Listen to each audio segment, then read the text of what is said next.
let me show you the ultimate posh potting bench. Come on, let me show you. I'm going to show you how to make this.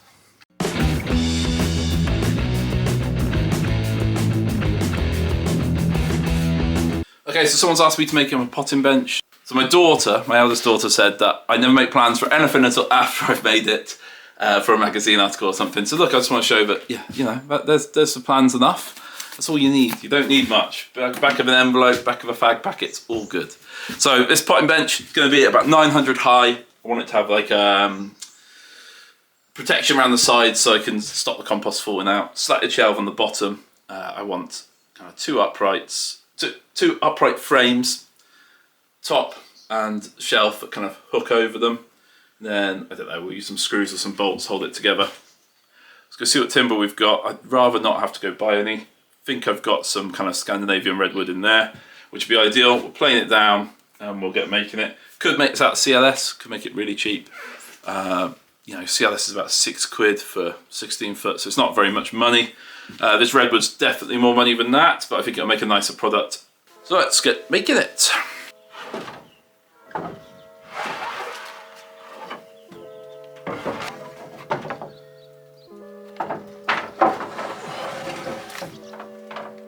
That one should do for the uprights, for like the two H frames that make the main frame of the bench. Rip that down into some 2-inch pieces. Hopefully I've got some more bigger stuff as well.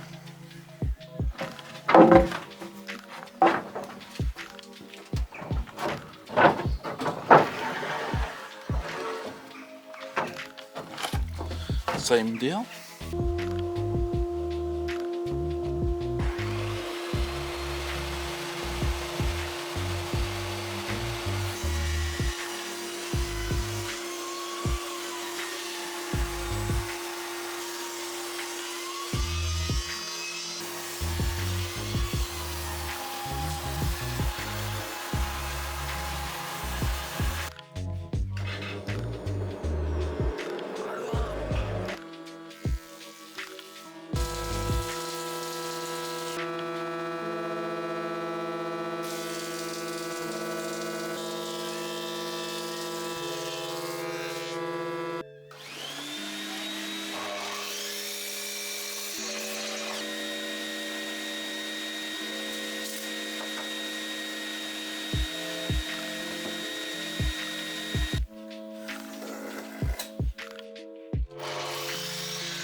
I guess the simplest type of joint really is halving joint.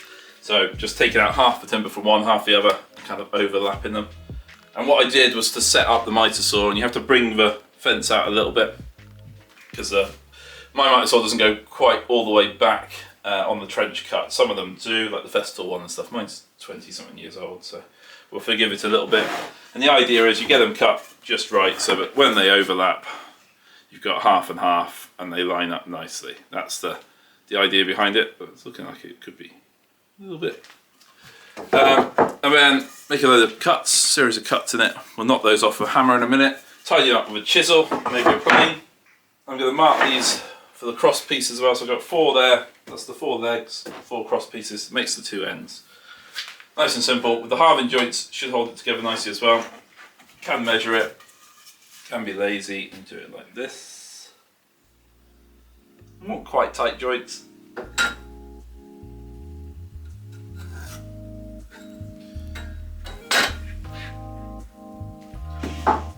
the halving joints on these ones while the saw's set up for it. Nice and easy. Probably the most satisfying bit of carpentry in general is knocking these bits off. Always love it.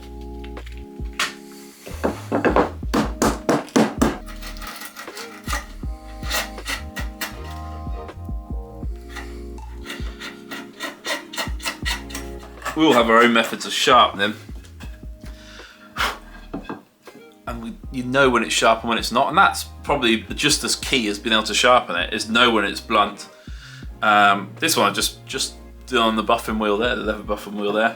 You see for pine, it might not be sharp enough for oak actually, but for this bit of pine here, it's perfect. And those do go together quite nicely. Looks like the one, maybe have a little bit more off each. We'll deal with that in a minute. We'll just get them tidied up roughly to start with. Obviously, some real basics with a chisel, especially a sharp chisel like this. And I'm sat down because I'm filming this. I would normally stand up. The one key one is not to have my hands anywhere or any part of my body where the chisel could slip. I don't want to be, that would be quite a nasty cut. Nice wide chisel. So I'd use my body weight here to hold this down, making sure my hand is behind there. I'm using my thumb actually on top to keep it flat.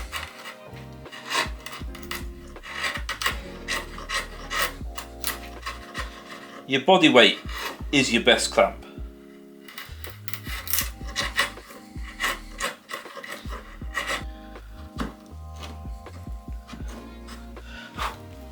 Yeah, you take off some lovely shavings.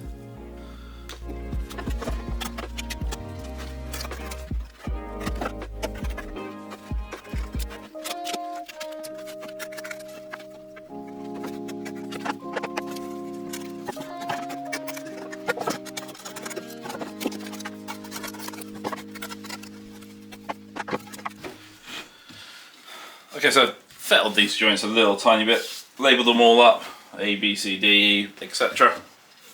And then I'm going to glue them now. I'm going to put 2 little screws in each corner, hold it all together. And I don't think it's going to, when the time it's glued up, I don't think I'll need any bracing. And that's the 2 ends made, and then we can make the top.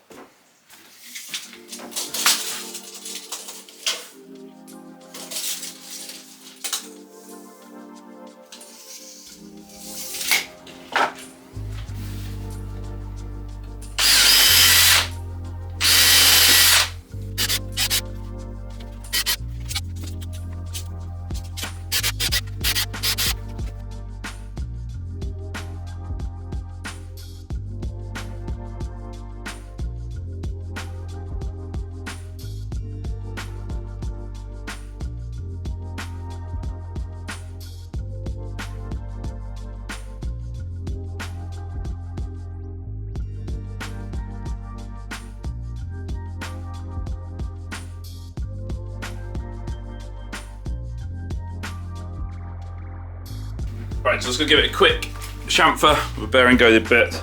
Just a slight chamfer, take all the arrows off, any sharp edges then. But you round it over, it can look a bit too much like CLS really, so kind of makes it look a bit smarter. Could do them stopped if I was feeling really fancy, but I'm just going to run around with this.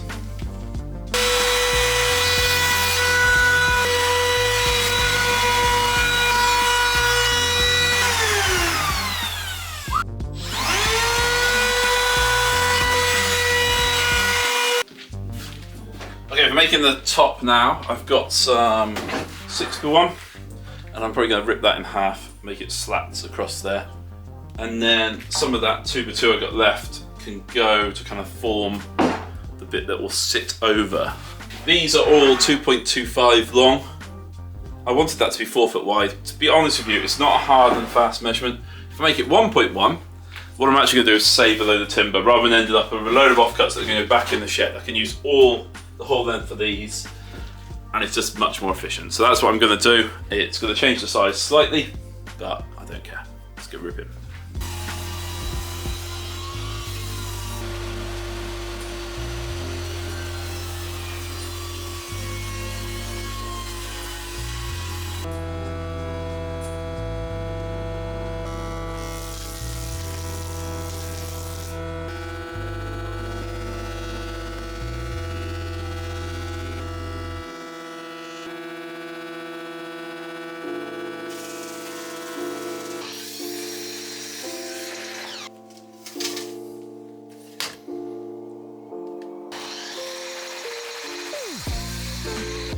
Right, so cut enough slats, and there'll be about 3/4 of an inch between each one. I'm not going to fix them down just yet. I'm going to run the router over them, chamfer them all, make them look a little bit smarter. And the same with the 4 pieces I've got, which I'm going to slot over.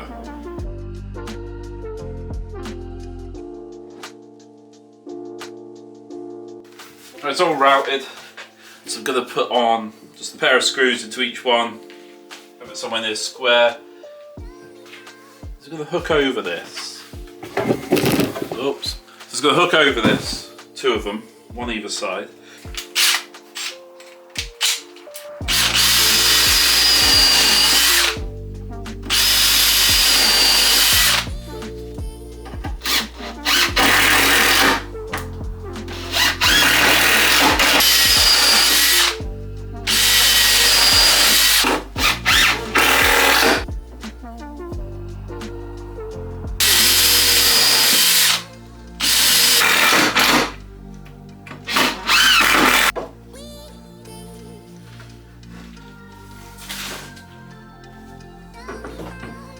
Okay, so I'm going to notch out these little uprights I've left for the strength on the back of the frame.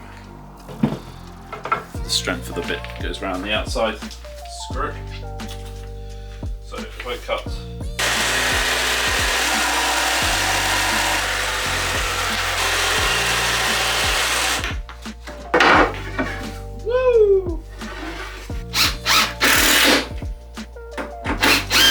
okay, so divided it all up, I found some bits of pine at a 19mm thick.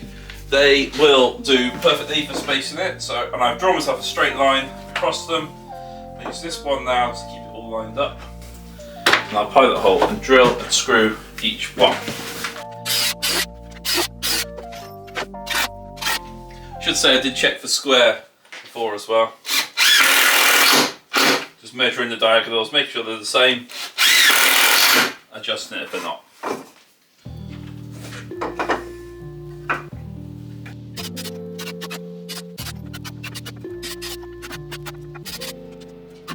Okay, so the bottom shelf, I'm just doing in between here, it's only about 500, so the gap is slightly different. It's like 17mm instead of 19, and these are all bits of 18mm ply fit perfectly at 17mm. Make of that what you will. Just got a piece of ply up there for a 9mm overhang.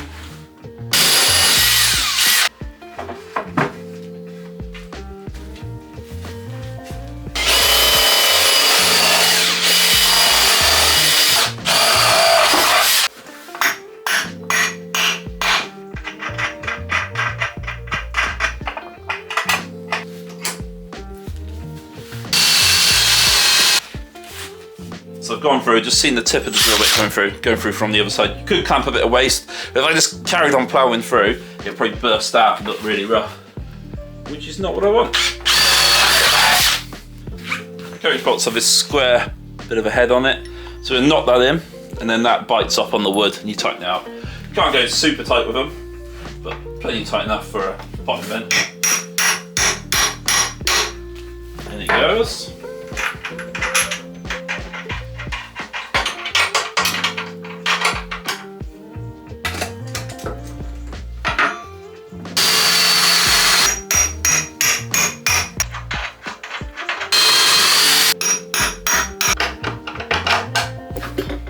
Make some bracing now.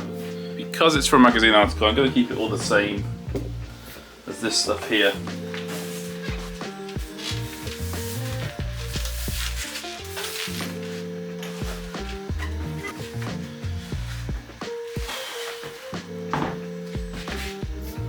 Okay, we're going to put diagonal across the back.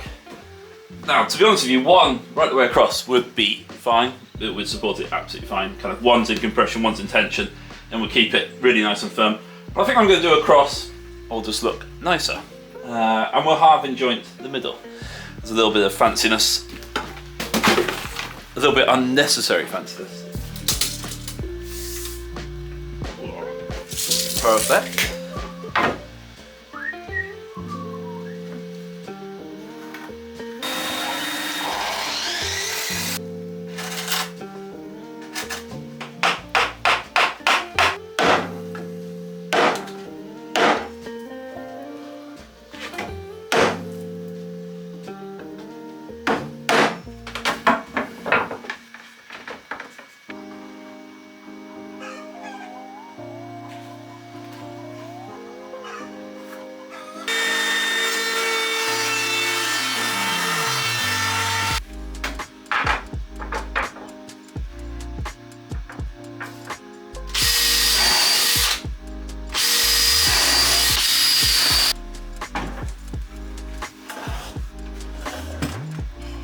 we're just going to put the back apron on now.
Okay, she's finished. I'm quite pleased with it. It looks quite cool.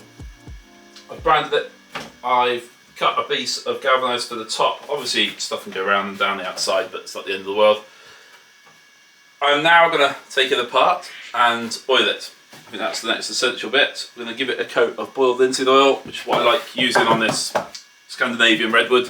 I think it gives a nice finish, good protection, especially as it's got no other treatment on it. So, it doesn't take long to take apart. Got a couple of bolts, 4 bolts, and some screws for these bits, and screws for the braces. Take it apart, oil it all up, and then we'll have a look at it. I'm going to set it up in the garden somewhere and have a look at it. So hopefully it's looking quite nice.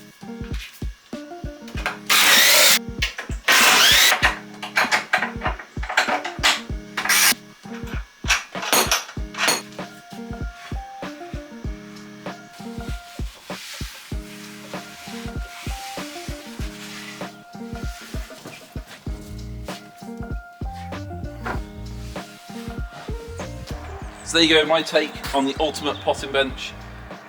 A few things I'd change about it next time. Potentially these gives it lots of strength, but I'm not very keen on them there. But I might make some little corner pockets, somewhere to put your trowel or your scoop or something like that.